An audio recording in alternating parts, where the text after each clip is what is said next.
ايه، شكرا من قلبي على كل تعليقاتكم الجميلة على الفيديو اللي فات. لكن كان في طلب متكرر اننا نعمل نفس اللوك بمنتجات دراج ستور وتكون سعرها يعني في متناول ايد الجميع. فاحنا النهارده دي فكرة الفيديو، ان احنا هنعمل تقريبا نفس اللوك، شبهه مش هو بالظبط بس شبهه، بمنتجات سعرها بسيط وفي نفس الوقت مش مقاطعة، وتكون بدائل ارخص للمنتجات الهاي اند. اللي على الشمال ده اللوك بتاع المرة اللي فاتت، واللي على اليمين اللي هنعمله دلوقتي مع بعض. اول حاجة استخدمتها التونر ده من ايفا. ايفا طبعا ماركة مصرية مش مقاطعة، وفي نفس الوقت سعرها افوردبل، يعني سعرها مش غالي، وفي نفس الوقت النتيجة بتاعتها حلوة. التونر ده بيعادل البي اتش بتاع البشرة، وفي نفس الوقت كمان بيدي سن ترطيب كده للبشرة وبيشد البشرة.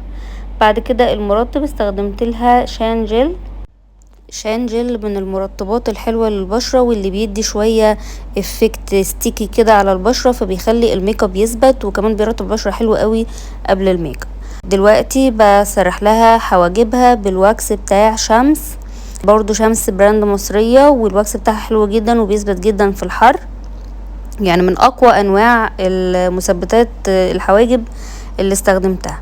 تحت العين وفي المناطق الغامقة في الوش استخدمت لها الكونسيلر ده من كاركتر، دي درجة 04. الكونسيلر ده طري وناعم وحلو جدا، مش بينشف بسرعة قوي زي معظم الكونسيلرات بتاع البشرة الدهنية، ومع ذلك هو ثابت جدا. يعني هو بيديكي فرصة ان انت تدمجيه، تاخدي وقتك في الدمج من غير ما ينشف منك بسرعة، وفي نفس الوقت لما بينشف بيثبت قوي على البشرة. الفاونديشن استخدمت لها شوبريل. دي شوبريل برضو من الحاجات اللي هي مش مقاطعة، وفي نفس الوقت الكفر بتاعها حلو وثباتها حلو جدا. بعد كده للكونتور والهايلايت استخدمت باليت الحاجات الكونتور، حاجات الكريمي قصدي، من كاركتر، بس هي مش باينة في الفيديو، بس هي من الباليتات الكريمي اللي هي منجزة وفي نفس الوقت سعرها حلو، وفيها كل حاجة كونتور وبلاشر وحاجات كتير. ودلوقتي بستخدم لها البلاشر بتاع شيجلام، برضو منتجات شيجلام من الحاجات اللي هي مش مقاطعة وسعرها كويس، وتقدري تبدأي بيها شغل على الاقل سواريه يعني، او ممكن تستخدمها فيها حاجات ممكن تستخدمها للعرايس، يعني بتبقى البيجمنتيشن بتاعتها كويسة والكواليتي بتاعتها كويسة وسعرها برضو معقول. لو ملاحظين هتلاقوا ان كميات الحاجات الكريمي اللي انا حطاها كميات قليله جدا. انا باخد اللون بس من غير ما اخد تغطيه قويه قوي بالحاجات الكريمي، لان لو انا عايزه ثبات عالي من الميك اب، يعني عايزه الميك اب يثبت، اقلل على قد ما اقدر الحاجات الكريمي. دلوقتي انا بثبت، للاسف اللوز باودر مكانتش باينه في التصوير، بس انا استخدمت لوز باودر كريولان، الدرجه بتاعتها TL 11. تمام. في نقطة مهمة، وقبل ما تثبتي قبل العين لازم تدمجي بالسبونج بتاع الحاجات الكريمي الاول. دلوقتي بعمل بيكنج، والبيكنج من ضمن الحاجات المهمة جدا في ثبات الميك اب. بتعملي بيكنج في الاماكن اللي بتخطط وفي الاماكن اللي بتفرز زيوت او دهون كتير. البودر دي بتجفف البشرة شوية، فبتخلي افراز الزيوت اقل، وان الميك اب يسيح بسرعة. ده بيأخر سيحان الميك اب، يعني بيزود ثبات الميك اب اكتر. الباليت اللي انا استخدمتها للحواجب بودر حواجب من روبي روز، دي برضو من الباليتس الاقتصادية اللي هي فيها الوان كتير، وفي نفس الوقت سعرها حلو مش غالية، وهتنفعك جدا لو انت ميك اب ارتست مبتدئة وعايزة حاجات سعرها مش غالي قوي.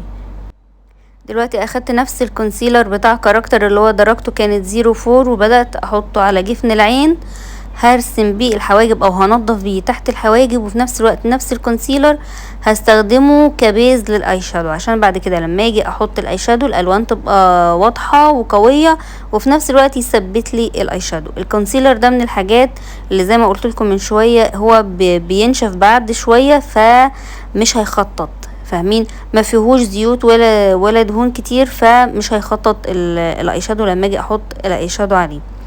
الاي شادو استخدمته كله من باليت كاركتر، وللاسف صورتها برضو مش باينه في التصوير. اتمنى ان هي تبان كمان شويه، انا مش متذكره بصراحه هي كانت باينه في التصوير ولا لا، بس انتوا لو عندي على الانستجرام هتلاقوني عامله لكم منشن للبراندات اللي انا مستخدماها كلها، بقى انا جايباها منين بكل التفاصيل، وكمان الحاجات دي بفضل مثبتها في هايلايت الانستجرام.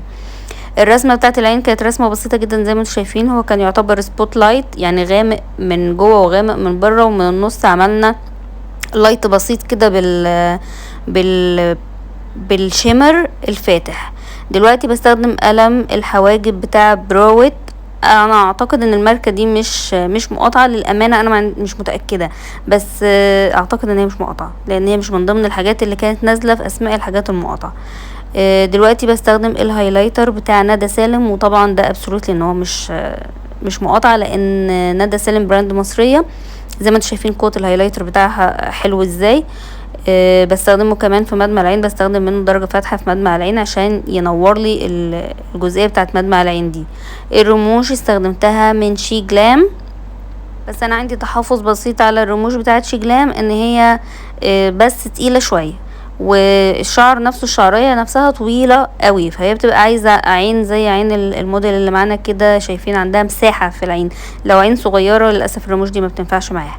البلاشر استخدمته من الباليت بتاع كاركتر، والبرونزر استخدمته من باليت روبي روز. الباليت دي برضو من الحاجات الحلوة جدا، هي فيها كونتور وفيها بلاشر وفيها هايلايتر، فتحفة جدا. هستخدم منها الهايلايتر دلوقتي اهو قدامكم. الفيكسر سبراي استخدمت افرة، ودلوقتي بستخدم الهايلايتر من نفس الباليت بتاعه روبي روز.